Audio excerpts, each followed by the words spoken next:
Today we're taking a more in-depth look at macOS Big Sur today, upon the request of a couple of people in the comment section of my first impressions video. So here we are.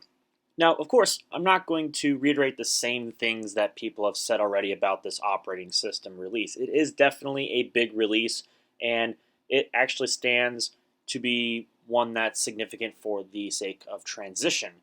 Well, we all know the transition from Intel processors over to Apple's own silicon. Again, I'm not going to drill into that. I'm mainly going to focus on the operating system in this video. So for those who just want to have some confirmation, here we are, macOS Big Sur, and I'm running this on a early 2015 MacBook Air 13-inch with 8 gigs of RAM and 128 gig solid-state drive. And if you're watching this video, it has been edited on this MacBook. So hopefully everything is stable. Now, for those who are asking about whether or not they should install this, well, obviously don't, because this is a developer beta, so don't do it. And secondly, you don't know if backups are going to work, you don't know if your software is going to work, or if you're going to run into some magic anomaly that might be caused by this operating system. So the best course of action would just be don't install it. If you really want to, my best course of action is going to be wait until the public betas, because developer beta 1 is always going to be the roughest. And ask me how I know from when I was beta testing iOS 13. Believe me, I felt that run really bad on my iPhone 7. Anyways, I digress. So let's take a look at some of the things that were improved with this version of macOS. Now, I know a lot of people have been a little bit controversial on the new icons. So for example, if I hop into Launchpad here, you can see that a lot of them have these overstated shadows on them now versus the flat icons of the prior version of macOS, which was Catalina, and for that matter, Mojave retained the same design language, which is what I'm more accustomed to. And not to say that they look bad, because they really don't. I know this is down to personal preference and opinion. I like them. I really do. I wish some of these actually went over to iOS because, you know, as much as I like the design of iOS, I really do wish that some of the icons had more depth to them. I think there was a term for the skeuomorphism without the texture skeuomorphism like look of iOS 6, for example. It'll be on the screen, that word that I'm thinking of. I can't think of it right off the top of my head. But obviously there'll be a subtitle to correct that. Obviously, being that this is the very first beta, a lot of the third-party apps don't have updated icons to fulfill the design language, and I don't expect that to be the case until the fall or shortly thereafter the final release. I can't imagine that's going to be a high priority, especially for programs that are designed for prior versions of macOS, like, for example, iMovie here, or Discord, Spotify, Microsoft Office applications, that sort of thing. So obviously it's going to look a little out of place, but that's to be expected. But as far as the built-in first-party programs and their new icons, I honestly don't mind them. But let me know what you think down below in the comments if you like or dislike those icons. I'd be curious to hear. But that was one of the big things. Another thing, of course, is going to be down here in the dock. So forgive me, I'm going to zoom in the screen, so it's going to look a little bit pixelated. However, it's worth taking a look at the dock up close. So as you can see, it's got a more rounded appearance. Now, if you've ever used a recent iPhone, a 10, 10S, 10R, 11, 11 Pro, those sorts of phones, you'll instantly recognize this rounded appearance to the dock. Now, if you own like the modern 2020 SE, an iPhone 8, 7, 6S, those sorts of phones, or even the first generation SE, you'll know that the dock used to be square across the bottom. This is to help encompass the appearance of iOS on the modern iPhones to keep some form of unified sort of user interface design cues or whatever. I'm thinking of a term and I can't get it off the top of my head, so forgive me. But that's basically what is being encompassed here. And of course, again, the icons are updated to reflect that appearance with the more rounded corners. And the dock itself doesn't actually cap itself to the bottom of the screen like it used to in Catalina. And basically every prior version of macOS, it's almost like it's a floating appearance now, which definitely looks very unique. I mean, it's not anything different from something like a Chromebook. That's kind of what it reminds me of, that dock down there. But I guess it's down to personal preference once again. Another visual update was the title bar. So for example, I'm going to use the top left here as a bit of a reference. So once again, I'm going to zoom in on the screen. It's got a translucent appearance much like what was introduced in iOS way back in iOS 7. And if I pan across the screen here, you can see it's not completely unified. I don't expect that to be the case because I imagine it's kind of like Windows in a way where it kind of picks a select color and then it uses that across the entire bar with the translucency kind of peeking the colors through. So I don't know how that's going to look at in the final version, but at least right now it sort of has something going for it, I guess. And of course, all my third-party programs, some of which look pretty good. Then you got Max Fan Control here. I think you can change this icon, but anyways, I digress. Another update that was inside of macOS Big Sur was this control center, and I'll zoom out a little bit. You can see it very much has like an iPad / iOS feel to the interface, and I know a lot of people are kind of impartial to the new control center. I don't really care. It's nice to have, and it's certainly good to have an extra way to get to toggles in case in the future you have a machine that's damaged, or for example you don't have the right Apple keyboard, you have a third-party one, you can't get access to your brightness or your volume controls or whatever the case might potentially be. I've been in this scenario before, so this is a very nice improvement. I know redundancy is not always the nicest new feature, but hey, I will take what I can get in a free operating system update. And you're welcome again to have your own opinion on this sort of thing, but I appreciate the addition of this feature because you just never know when you might need it, even though I know everything's going to be basically within system preferences. Speaking of system preferences, let's open it up and take a look inside. It looks very similar to that of macOS Catalina, but this will hopefully highlight a little bit of the new design language that is being put into macOS. Again, you can see some more refreshed icons here, specifically ones like the startup disk. Hopefully you can see this okay, but startup disk uses the new hard disk icon. Time Machine, I think, either has a new icon or it's remained the same. This sharing folder looks new. It actually uses the folder icon style from iOS. This battery icon here is actually, I think, a more updated energy saver panel. If anybody remembers the older macOS energy saver panel, this is essentially the direct replacement of that. And I know there's been a hell of a lot of controversy around this battery icon and its design language. I know a lot of people have disliked this. And it does kind of look a little weird, but who knows, maybe Apple will change that as the betas continue onward. But yeah, that's basically Energy Saver with a new user interface. Network's got a new icon, Sound has a new icon in it, and so on and so forth. There's also been some controversy around this notifications icon, which, it's whatever. Speaking of sound, like I mentioned just a couple of seconds ago, let's take a look inside this panel, and you'll notice that a lot of the old macOS alert sounds have been replaced. And I'm actually for this because a lot of the sound effects that were in macOS up to and including Catalina, they were fine, but really they had their heritage way back in either the Next Step operating system, which a lot of people would probably know there's been some sound effects carried over from that OS in the 1990s, some from Mac OS 9, and some that were unique to, of course, modern Mac OS, and specifically the early Mac OS 10 releases. Well, now, in Big Sur, a lot of them have been updated, and so I've already played them in my first impressions video, but you can get an idea. A lot of these are brand new.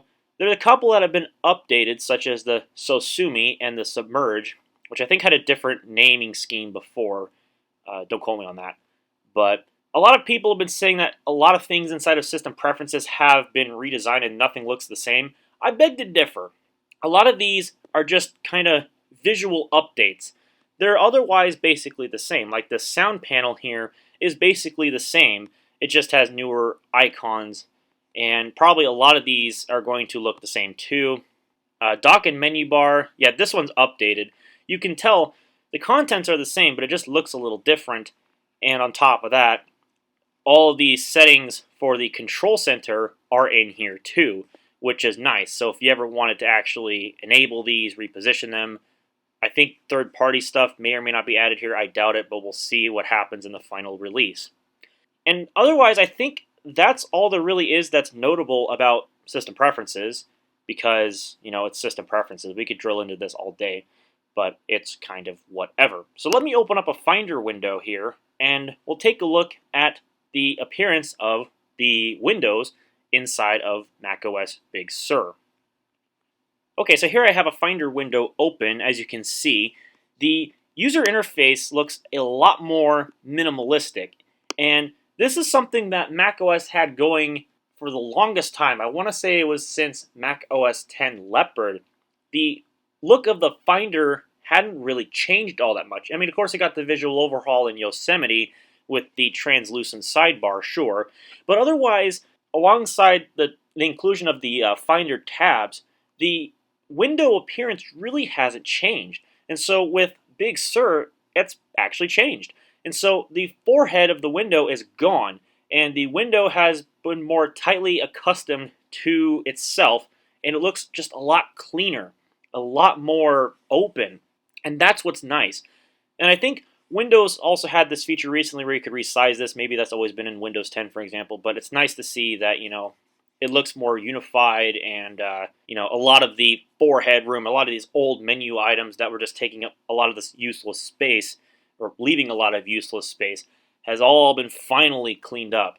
And I am for this. I know a lot of people aren't, and maybe that's just because it's all new, they haven't gotten accustomed to it. I really dig this because you're not really losing functionality, it's just cleaning up the appearance, shuffling things around, and giving you more content room, which is fantastic. And you can see some more icons in here, maybe the same thing as you saw in the Launchpad, but it's kind of whatever. Also under the Utilities folder, a lot of these have been updated too. So those look pretty good, I would say. Somewhat representative of what you would expect these icons to look like. But that's kind of an idea here. Now, I cannot guarantee that these are going to work, but we'll try opening up a couple of different programs here. For example, we'll try out News. News is, I believe, a Catalyst app, and it's also been updated for this new release. So as you can see, here is News. Of course, this header is kind of clipping into the top there, but I suppose they're probably going to fix that in a future update, so, it's whatever. But News works. It, again, incorporates the same design language as the Finder and all the other Catalyst apps. I'm not going to open up messages for the sake of revealing personal conversations, but if you look on some other YouTubers' videos, you'll get an idea as to what messages will look like. I can try opening up music, but I've had this be crash happy, so bear with me. If this doesn't work, I apologize, but hopefully it does if we quickly switch away from one of these panels. There's been some known bugs with the music app, so hopefully it works. It looks like it's going to, thankfully. But you can see it's also incorporating the same Catalyst design updates as the other apps. A lot of these icons are minimalistic, or more minimalistic than they were in Catalina, so that's definitely nice. Again, resizable sidebar. That is something I wish Windows would incorporate into its own apps, like the modern apps, not necessarily the Win32 apps. But a lot of them, they have these fixed sidebars. You can't resize them. That's one thing I do appreciate about macOS. But anyways, there is music. One of the big ones is Safari. Now, Safari did get some big improvements in macOS Big Sur, mainly in the privacy and tracking department. The user interface is largely going to remain the same. So as you can see, one of the nice things with the new Safari is that you have a background, and you can change it with a custom image, or you can also pick from one of the pre-selected images. I imagine as the betas go on, there will be more, but that's the few that do come built in. And like I said, yeah, you can obviously include your own.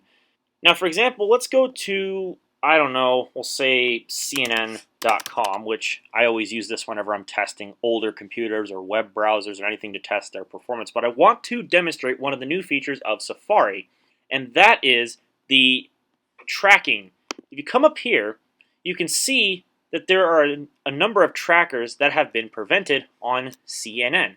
And you could do this before with Safari, if I'm not mistaken, but this is new, where you can actually drill into all of the different trackers on this website. If you've ever been to a website before, you were looking at stuff, let's say Amazon. You were shopping on Amazon, and then you all of a sudden go to Facebook, for example. And on Facebook, you started getting all of these different ads for stuff that you were just looking at. Speaking of Facebook, it's actually right there being prevented. So that is a very huge, very good improvement. Something I wish that all web browsers would incorporate. I know Firefox has been getting better at this, but it's definitely good to see that Apple is putting this in. Very, very nice. Now, I can't demonstrate this directly on this video, but there have also been improvements to the way extensions work. You can have extensions only run when you need them to, and of course then they'll just stay in the background otherwise, so they save power, they save RAM, they're not hogging system resources. So that's another nicety. And I know that's not everything with Safari, but that's a couple of the big things that were new with that version.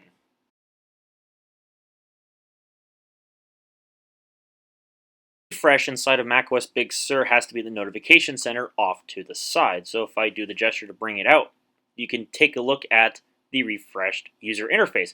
This takes huge cues from iOS 14 with the widgets having rounded corners once again. These are repositionable, and I believe as time goes on, there will be more things you can add to this list. The notifications also have a new appearance. So if you look inside of here, you can see they very much resemble iOS notifications, even down to the headers and the actual appearance with the main picture element off to the right-hand side. Very big improvement. You can dismiss them with this X. So I imagine as the betas go on, maybe they'll move this X over to the top right like they have it in iOS. Don't quote me on that. That's just my prediction. I could see that happening, though, just to keep the same unified appearance. But that is the notification center. There are some other improvements, too. I believe there is supposed to be a built-in translator inside of Safari, which I can't really demonstrate at the moment. And, of course, I can't obviously demonstrate the new performance of Safari because, for one thing, my internet's not fast enough to actually allow me to demonstrate this. And number two, of course, I'm running this on the 2015 MacBook Air. So I don't really think an old Ultrabook CPU is really going to be that good at demonstrating the kind of performance improvements inside of Safari over, say, something like Google Chrome, the web browser that basically everybody uses. Let me see if we can actually demonstrate Maps, because why not? Maps was also heavily updated for this release. So here you can see Maps, and we can pan around and take a look at all these other locations inside of the world.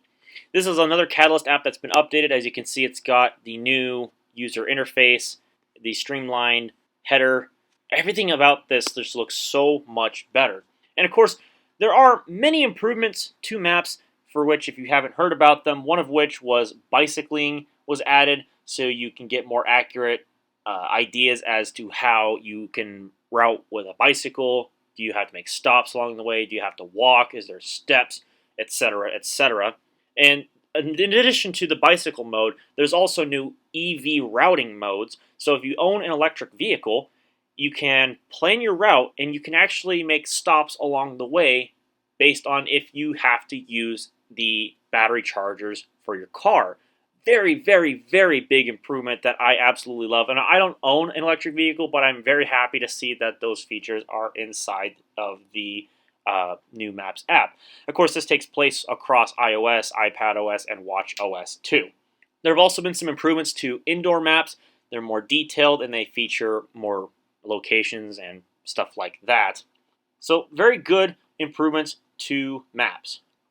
Now, of course, macOS, to summarize this video, because I got to end it somewhere, I suppose, at this point, has a lot more going for it than I can demonstrate. For example, the Home app allows you to have secure video notifications. So if someone's face is recognized from a set of photos inside of your photo gallery, it'll actually notify you if they're at your door. And you can, if you have an applicable camera, conference with them from the lock screen, which is very cool. I actually love that a lot, even though, again, I don't own that equipment. I'm actually, see what I mean?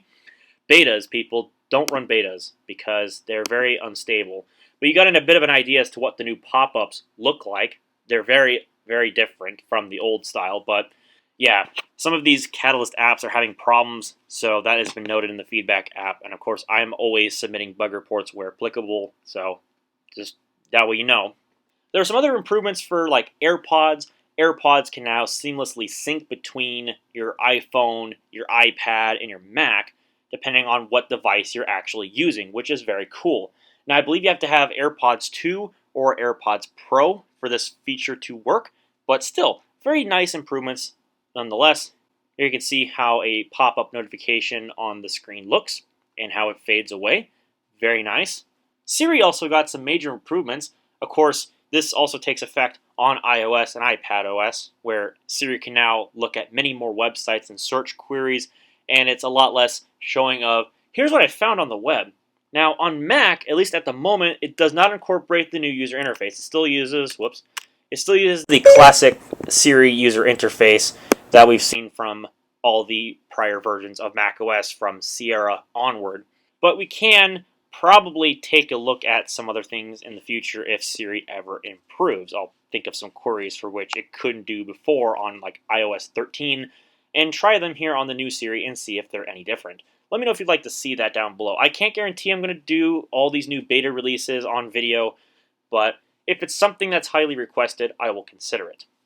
And of course, another thing too, there will be some new improvements to software updating where it'll do updates in the background.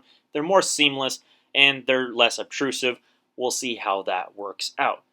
So with that having been said, hopefully you enjoyed my brief look at macOS Big Sur, which is version 11, not 10.16, like what the installer will lead you to believe. Hopefully you enjoyed this video, and if you did, click the thumbs up button down below. If you didn't like the video so much, well then the other button works too. If you want to see more content just like this one, or perhaps any more interesting content on my channel, there'll be a red button down below that says subscribe. I would highly recommend you click on it, and click the bell so you don't miss whenever I upload new videos. And with that having been said, thank you all so much for watching. I'll catch you all in the next video.